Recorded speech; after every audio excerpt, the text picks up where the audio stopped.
In I haven't seen any politician that's like you. Yes. There's none. Why not? And in my head, I'm thinking, because sometimes if I ask a question, I ask that question in my head before I now ask it out. I'm like, there's no politician like this. There will be somewhere. Do you think you've been like this is as a result of your upbringing, family upbringing, or what? And if it is your family upbringing, why busy? What the families they do now? Because plenty people where they ground now, everybody just want to everybody want to chop. Everybody want to chop their own too. No, see this way, Nedu. What is unexamined life is not worth living. But remember what I just told you, a story of a young man that I just changed. Yes. What we would have eaten outside with $100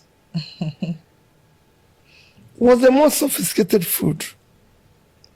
Because we didn't eat it, we don't know the taste, but it was looking nice. Right? But we had something free and we could save the money. It's something that goes with, it's about personal life. Yeah. It's how I've lived my life. Like I said, today is a coincidence. Somebody called me and said, I have a school of nursing. We're about to start, but we have this issue.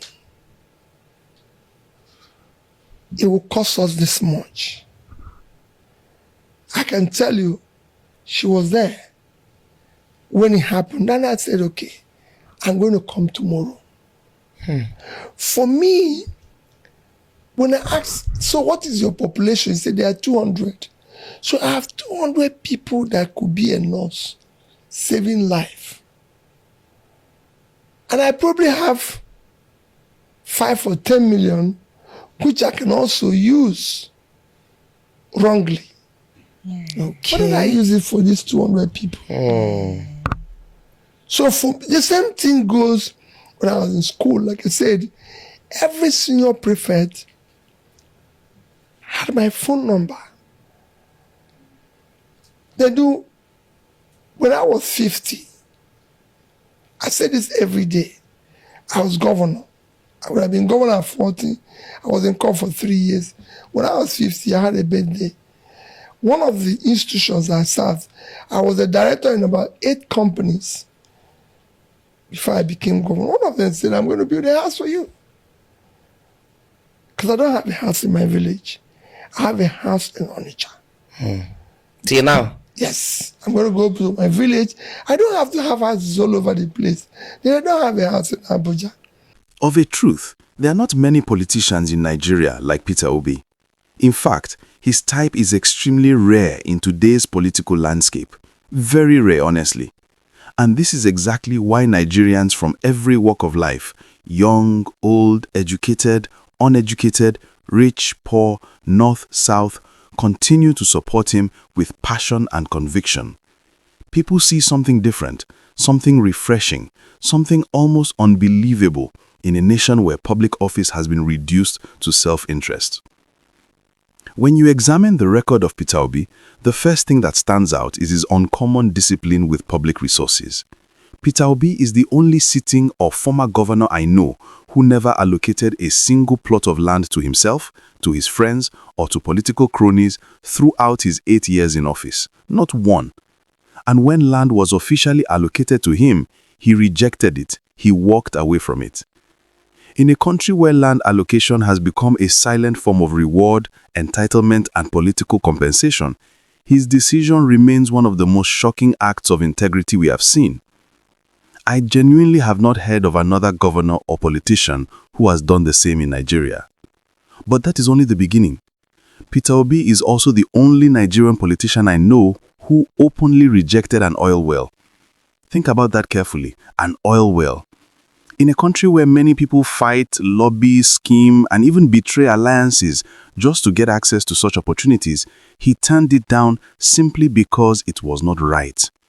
He believed leadership should serve the people, not enrich the individual occupying the office. That kind of courage and self-control, especially in a system where temptation is everywhere, is one of the reasons ordinary Nigerians say this man is different. And then there is the land in Abuja. Peter Obi was given land in Abuja freely, on a platter. Many would take it without blinking. Some would even ask for more. But Obi rejected it. He said leadership is not an avenue for personal profit.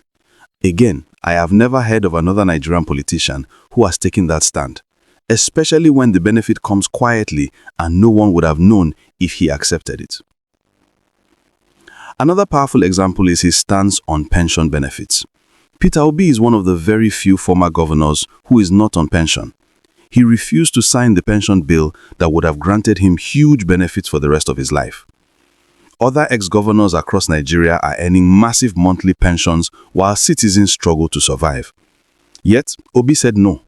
He insisted that political office should not be a lifelong meal ticket. Until today, that decision continues to shock people because it is extremely rare. I truly have not heard of another governor or politician who has done the same in Nigeria. But it doesn't stop there. Peter Obi has repeatedly dared every security agency, every anti-corruption agency, every investigative body, EFCC, ICPC, DSS, anyone, to examine every kobo connected to his time in office. He consistently says that if they find any financial misappropriation linked to him, he will stop campaigning immediately. That is a bold statement. And up until now, nothing has been found. Not one stain. In a country where corruption allegations follow almost every major politician, the fact that he remains clean speaks volumes. And then there is his record of financial management. Peter Obi is one of the very few former governors who left huge amounts of money behind when leaving office. While many others leave office with liabilities, empty accounts, and massive debt burdens, Peter Obi left billions.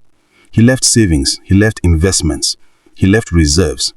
He left the state stronger than he met it.